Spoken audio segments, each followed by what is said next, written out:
Salut les copains, de retour pour un nouvel épisode des Rabilleuses. Alors depuis plusieurs jours, enfin surtout depuis jeudi dernier, vous avez dû entendre parler du GPHG, à savoir les Oscars de l'horlogerie, ou du moins ce qui se ressemble de près ou de loin à une cérémonie avec un tout petit peu de glamour en moins.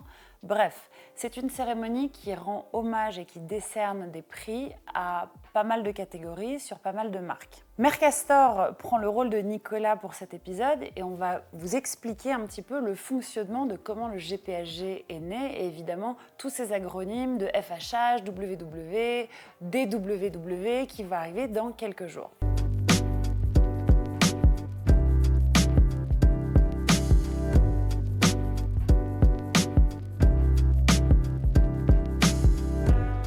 Donc si on repart au commencement, depuis 2001 et la création de son GPHG, donc le Grand Prix de l'horlogerie de Genève, est voué à récompenser les marques pour le travail entrepris au cours de l'année qui vient de s'écouler. Évidemment divisé en différentes catégories, à l'époque vous n'aviez qu'un jury. En 2011, donc 10 ans plus tard, l'idée était de faire rayonner l'horlogerie suisse à travers le monde. Et pour cela, ils ont demandé de l'aide au patronage de l'État de Genève. En d'autres termes, à chaque début de cérémonie, vous avez des conseillers d'État, vous avez une sorte de petite équipe de politiques genevois qui viennent et qui adoubent cette industrie horlogère qui finalement apporte une sorte de rayonnement culturel à l'État suisse et à tout ce qui se passe dans la cité de Calvin. Un petit peu plus tard, donc fast forward 9 ans plus tard, on est en 2020, et ils se sont rendus compte que cette industrie ayant pris énormément d'ampleur, dont l'intérêt n'a fait que s'accroître d'année en année auprès des collectionneurs, auprès des marques, mais aussi auprès des détaillants et auprès des communautés comme vous qui sont à l'affût des différentes nouveautés, des différents médias sous différentes facettes, évidemment, ils ont créé une académie. Cette académie représente à peu près, alors il parle en centaines de membres, il faut savoir qu'il y a entre 200 et 300 membres. Ces membres, dont je fais partie par exemple, sont composés de détaillants, d'acteurs, de collectionneurs, de journalistes, de commissaires-priseurs, en d'autres termes des experts d'une manière ou d'une autre, qui ont à la fois une sensibilité personnelle ou professionnelle à l'horlogerie, de telle sorte que tous les ans, une fois que nous est soumis la liste des nominés, chaque académicien, on va dire chaque académicien horloger, permet d'apporter sa pierre à l'édifice et donc de voter et d'éliminer, en d'autres termes, les montres qu'il juge plus ou moins intéressantes. Donc la façon dont se passe ce vote, c'est qu'au début de l'été, vous recevez une sorte de catalogue géant avec quasiment 200 ou 300 pièces. Votre exercice en tant qu'académicien, c'est d'isoler 6 montres par catégorie. Il y a à peu près 20 catégories, allant des complications pour dames, en passant par de la haute joaillerie, en passant par des montres sport ou des pièces artistiques, du métier d'art. Bref, je vous invite à aller regarder le site du GPHG pour comprendre véritablement le fonctionnement de ce prix. Toujours est-il qu'une fois cette première sélection passée, on arrive à la deuxième votation, comme disent les Suisses, ce qui arrive sensiblement au mois d'octobre, donc un mois avant la cérémonie. Et là, vous avez une vraie part à jouer puisque vous donnez des notes sur les 6 pièces finalistes allant de 2, 4, 6, 8, 10, 12, sachant qu'évidemment 12 c'est le plus grand nombre de points et 2 le minimum. À l'issue de ces votes, envoyés par les centaines d'académiciens, se retrouve autour d'une table, 3 jours avant la cérémonie officielle, un jury de 12 personnes choisi par la présidente du GPHG. Alors, comme je vous l'expliquais un tout petit peu plus tôt, cette organisation est gérée de manière étatique, ce qui veut dire que nous avons des fonctionnaires qui s'occupent de la partie hiérarchique, législation, prise de décision. Par conséquent, depuis quelques années, on est certain, et j'en fais partie, à ne pas être totalement d'accord sur ce fonctionnement, notamment par rapport au choix de ce jury. Souvent, on pose la question de savoir mais comment, qui est dans ce jury, qui le décide ?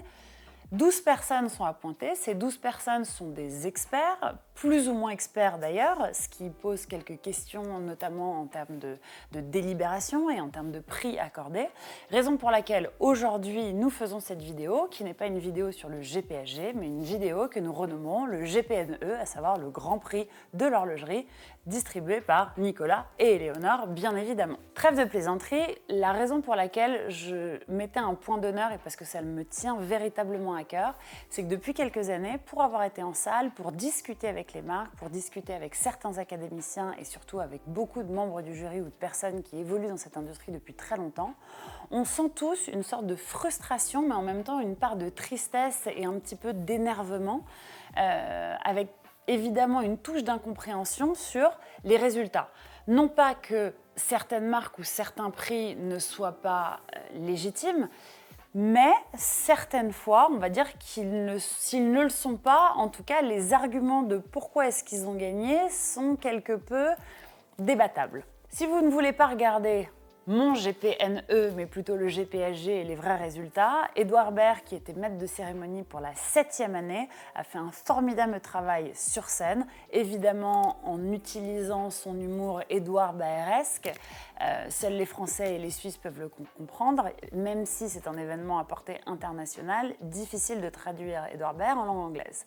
Tout ça pour dire que je vais commencer par décerner, avec Nicolas qui n'est pas là mais qui sera avec nous par la pensée, les différents prix des différents lauréats. Pour la catégorie femmes, parmi les 6 nominés, le lauréat de cette année revient à Van Cleef & Arpels et sa pièce Ludo. J'en avais déjà parlé au sortir de Watches and Wonders. En 1934, VCA introduisait sa première Ludo, une montre à secret inspirée des ceintures joaillères avec une maille grainerie, une montre à secret où il fallait presser sur les extrémités des parties assez rondes qui permettaient de dévoiler le cadran. La raison pour laquelle j'ai choisi cette pièce, c'est simplement que c'est l'incarnation d'une pièce à la fois joaillère, élégante et extrêmement féminine.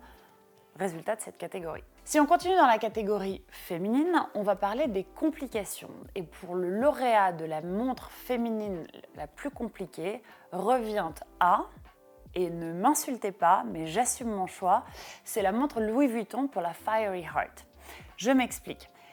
Si je dois être en toute transparence, ce n'est pas la pièce de mon choix d'un point de vue esthétique et les équipes de chez Vuitton que j'adore, à qui j'ai déjà expliqué ça, sont relativement d'accord avec moi, à savoir que cette pièce, qui est une pièce unique, qui peut être évidemment refaite, est d'une complexité et à la fois d'une beauté extraordinaire. Je l'ai eu dans les mains, j'ai essayé cette pièce. Tout est animé, tout est détaillé, le travail presque d'orfèvrerie du cadran aussi, au niveau de l'émail, au niveau du travail et du ciselage de l'or, au niveau de la cage de tourbillon. Si vous voyez ce cœur s'animer avec des flammes de part et d'autre, si vous voyez les pétales de la rose tourner sur elles-mêmes, vous avez une animation de cadran qui est d'une complexité et d'une beauté à couper le souffle. Raison pour laquelle ce prix est totalement justifié. On repart dans une catégorie plus simple qui est le lauréat de la meilleure montre d'homme. Ce prix revient à Simon Brett pour son chronomètre artisan. Simon Brett, j'imagine que peu d'entre vous ont entendu parler de ce nouveau designer de montre, cette jeune pousse qui est sous le feu des projecteurs. Pourquoi ? Il a créé une pièce limitée à 12 exemplaires en souscription dont le travail d'anglage, de perlage, de finition est objectivement comme rarement on peut en trouver sur le marché. On retrouve un boîtier en zirconium, mais surtout un cadran qu'on appelle écaille de dragon. Et je vous promets que si vous spottez sur le poignet de quelqu'un à une table cette montre, vous saurez en un quart de seconde que c'est signé Simon Brett. Évidemment, toutes les autres pièces de cette catégorie sont lauréates et sujets à remporter cette catégorie. Cependant, le choix se porte sur Simon Brett puisque c'est nouveau, c'est créatif, c'est inspirant et c'est extrêmement horloger. Et à la fin, c'est ce qui nous plaît. Dans la catégorie complications hommes, on va partir sur une complication à la fois compliquée, mauvais jeu de mots, mais finalement assez simple. Ce prix revient à Piaget et sa Polo calendrier perpétuel ultra fine en or rose. En février dernier, ils ont introduit une version en acier qui était quelque part pas un ovni mais une nouveauté dans l'industrie puisque c'est très rare d'avoir cette complication à deux lettres qui fascine, le QP, quelque part dans un boîtier en acier, donc très accessible, sur un bracelet en caoutchouc, donc finalement assez sportif, avec des finitions de cadran, vous retrouvez le gaudron, vous retrouvez le vert, qui est vraiment une couleur rarement utilisée chez Piaget, mais maintenant désormais extrêmement adoptée par les collectionneurs.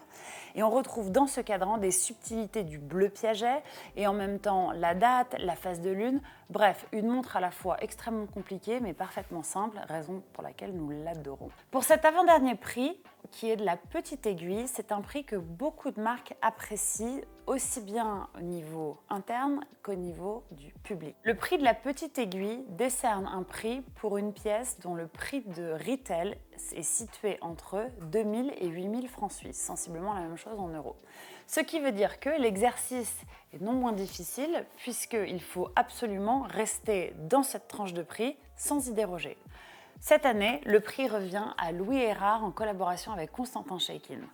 Pourquoi? Louis Erard, on retrouve son régulateur iconique dans son cadran, qu'on retrouve évidemment à midi et à 6 heures. On a ici une association de l'horlogerie abordable avec l'horlogerie créative, ce qui crée une sorte de monstre grotesque animé par de la mécanique. La pièce est à moins de 5000 francs suisses. Encore une fois, on parle sensiblement la même chose en euros.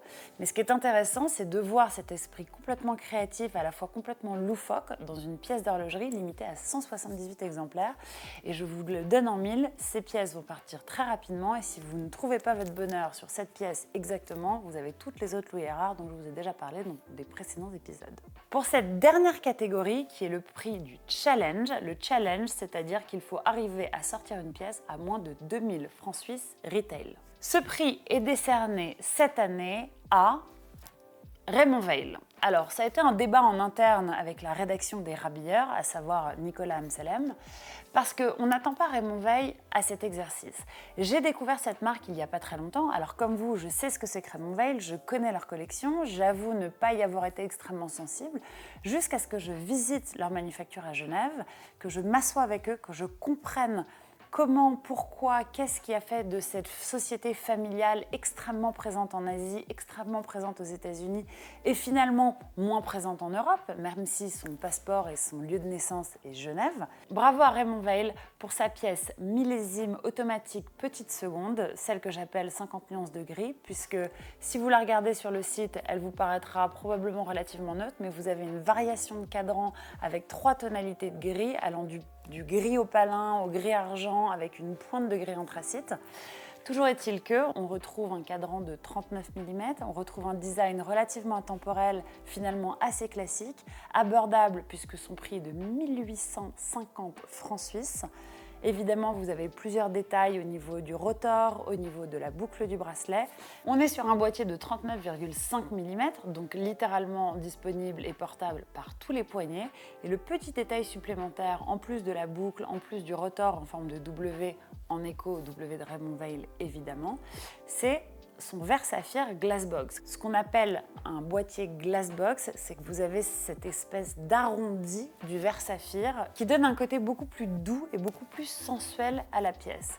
Donc bien souvent, vous me demandez des pièces qui sont abordables, qui sont faciles, qui sont intemporelles. Voilà ma réponse.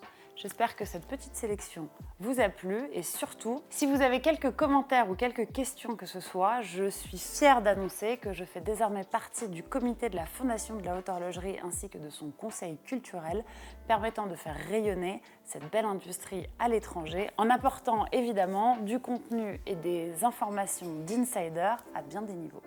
La suite au prochain épisode.